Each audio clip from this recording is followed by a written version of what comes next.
Santiago, capítulo 4, versículo 13. Vamos ahora, los que decís, hoy y mañana iremos a tal ciudad y estaremos allá un año y traficaremos y ganaremos, cuando no sabéis lo que será mañana. Vamos a leer esa parte hasta ahí.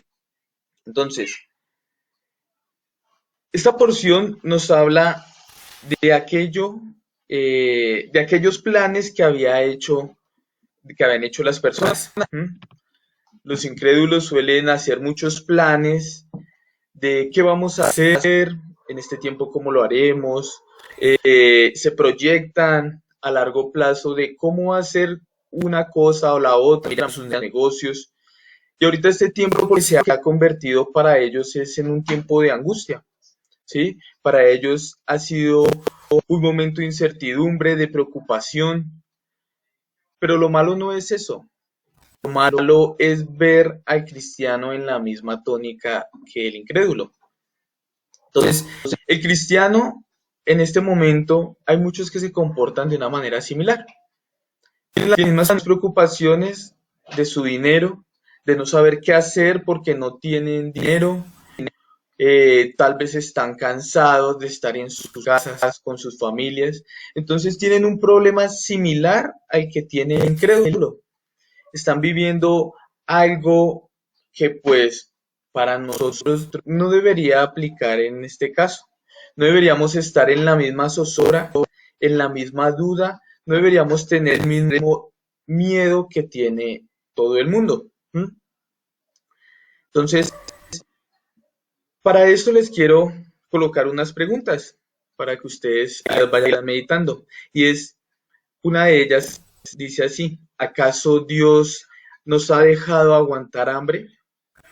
¿O cuántas noches hemos dormido sin techo? ¿No nos ha dado Dios acaso más de lo que merecemos? Y entonces, ¿cuál es nuestra preocupación? ¿O será que decimos que Dios es nuestro proveedor, pero porque tenemos trabajo? Y si no lo tenemos, ¿acaso dejará de ser Dios nuestro proveedor? Si eso pasa, es porque estamos confiados en nuestras propias fuerzas. Estamos confiados en lo que podamos nosotros hacer. Estamos lejos de pensar y de creer que Dios es nuestro proveedor. Y si es así, ¿cómo nos podríamos diferenciar del mundo si estamos actuando de una manera similar? Este problema, mi hermano, no está fuera de las manos de Dios. Y si llegó en este instante, no antes y no después, ¿por qué sería? ¿No creen que Dios quiere enseñarnos algo como iglesia universal? ¿Qué nos faltará o qué estamos haciendo mal? Tal vez estamos siendo una iglesia que duerme, estamos siendo una iglesia sin compromiso para con Él, estamos siendo mediocres en su obra. Si en este tiempo de cuarentena nuestra mayor preocupación sigue siendo el trabajo, la comida, el techo, no hemos entendido entonces lo que es realmente importante en nuestras vidas. Lastimosamente, tendría que decirles, mis hermanos, que hemos estado perdiendo el tiempo. No quiero decirles que no haya que prevenir y ser responsables, pero hay que hacerlo sin perder cuál es nuestro horizonte. Debemos estar velando y estar orientados en lo que estamos en este mundo, no en esas mismas preocupaciones y con nuestros pensamientos divagando como lo hacen los demás. Dice el versículo 14, porque ¿qué es vuestra vida? Ciertamente es neblina que se aparece por un poco de tiempo y luego se desvanece. Entonces, ¿de qué nos sirve todos los planes que hacemos si al final muriéramos hoy, ya sea en esta pandemia o por otra causa? ¿Sería Dios injusto si nos deja morir? No debemos perder nuestro foco, hermanos, de lo que debe ser lo realmente importante en nuestras vidas. Mira, el problema del cristiano es que se está llenando de tanta información sobre este COVID que lo único que hace es mirar por televisión información de ello, en redes sociales, en todo lado donde le puedan hablar del COVID, él se sigue llenando de información como lo está haciendo el mundo. ¿Mm? Y al final, esa información de la que nos hemos estado llenando, lo único que hacen nosotros es que vivimos más asustados porque por lo que nos pueda pasar en nuestro cuerpo, porque podamos morir. Estamos más angustiados de eso que estar frente a la presencia de Dios, sintiéndonos avergonzados por haber sido unos cristianos mediocres y no estar velando. Dice Marcos en capítulo 8, versículo 36 y 37. Porque, ¿qué aprovechará al hombre si ganara todo el mundo y perdiere su alma? ¿O qué recompensa dará el hombre por su alma? ¿Qué tal, mis hermanos, si dejamos de ver el número de muertos como una angustia para nuestro cuerpo y lo miramos más bien como lo que es? Deberíamos mirarlo como almas que se están perdiendo en el infierno eternamente. Eso sí debería generar en nosotros una gran angustia. O les pregunto, mis hermanos, ¿cuántos de esos, que en este momento van un poco más de 100.000 muertos, creen ustedes que se fueron sin Cristo? Y entonces volvería la pregunta a nosotros. ¿Será que la iglesia está pasiva? Esa respuesta está en cada uno de nosotros, hermanos. Y de una forma sencilla nos podemos dar cuenta. Mira tu vida y verás la radiografía que debe tener seguramente la Iglesia Universal. Eso que tú y yo estamos viviendo, así seguramente estamos todos. Bueno, pero ya vimos una radiografía y no sé si pueda mostrarnos algo alentador viendo cómo están nuestras vidas en Cristo, si estamos así de pasivos. Pero ahora no nos podemos quedar mirándolo y lamentando, sino que debemos pensar es qué vamos a hacer. No nos podemos quedar viviendo solo en el problema y en esa frustración, hermanos. Tenemos que corregir nuestro andar con Dios. No deberíamos esperar y no tendríamos que tener algo como lo que pasó siglos atrás cuando la peste negra. Aquí estamos atemorizados, sentimos miedo porque han muerto más de 100.000 personas. En ese tiempo de la peste negra, calculan que murieron más de 25 millones de personas en Europa. Eso quiere decir que nuestras cifras en este momento de esas muertes no alcanzan ni a ser el 1% de la cantidad de gente que murió en esos siglos. Entonces, ¿qué debemos hacer, hermanos? Vamos a ser responsables y vamos a prevenir. Obviamente tenemos que ser responsables en eso y cuidarnos. Pero al final de este tiempo, si hoy, si mañana nos vamos de este mundo, ¿cuál sería el problema? ¿Mm? El único lío que yo le vería a esto es que partiéramos de este mundo y que no nos pudiéramos ir con la tranquilidad de saber que hicimos lo que Dios nos mandó a hacer, de que al final, por nuestros miedos, por nuestras angustias, por nuestros temores, porque no estamos siendo una iglesia diligente, una iglesia que está buscando compartir el Evangelio, que al final, cuando lleguemos frente a la presencia del Señor, no recibiéramos esta palabra de buen siervo fiel, porque pasamos aquí raspando, porque pasamos de una forma donde no queríamos compartir a nadie, pero tal vez preferimos el estar angustiado con ellos, que mostrarles que en Dios podían ser fuertes y que en Él podían descansar. Dice el versículo 15 de Santiago: el lugar de lo cual deberíais decir, si el Señor quiere, viviremos y haremos esto o aquello.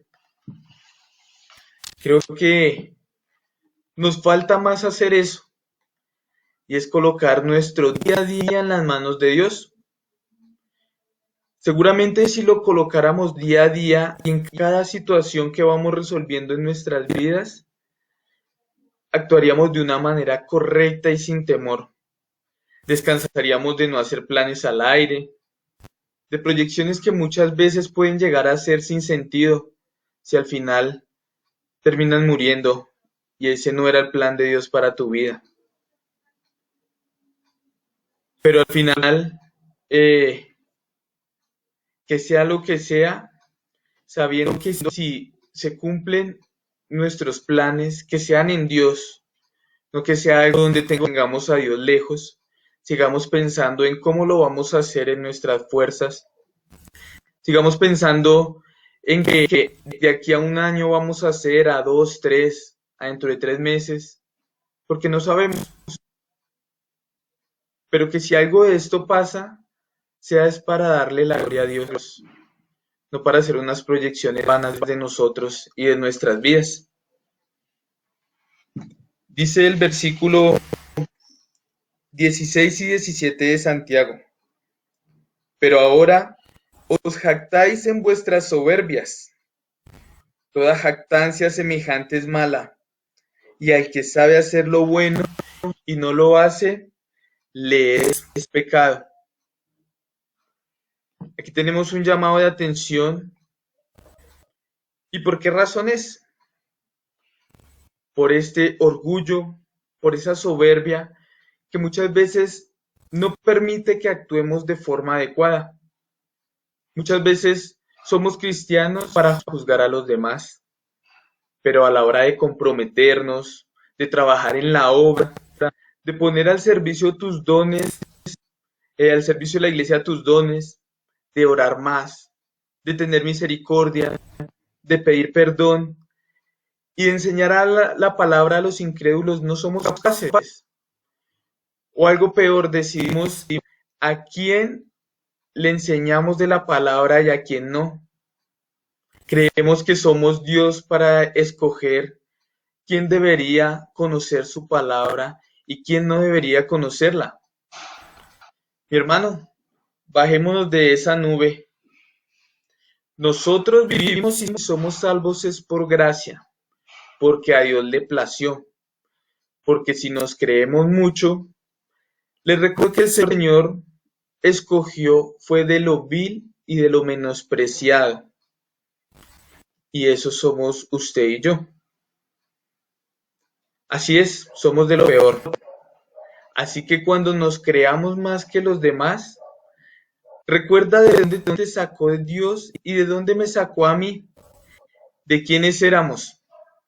También recuerda que si aparte nos creemos Dios, pasamos a ser soberbios. No hacemos lo bueno, pasamos a pecar.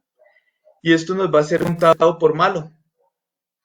Entonces, si en vez de estar compartiendo en estos tiempos la palabra del Señor con los demás, lo que hacemos es mostrar la misma angustia y no que ellos vean que tenemos un Dios en el cual descansamos, estamos haciendo lo malo.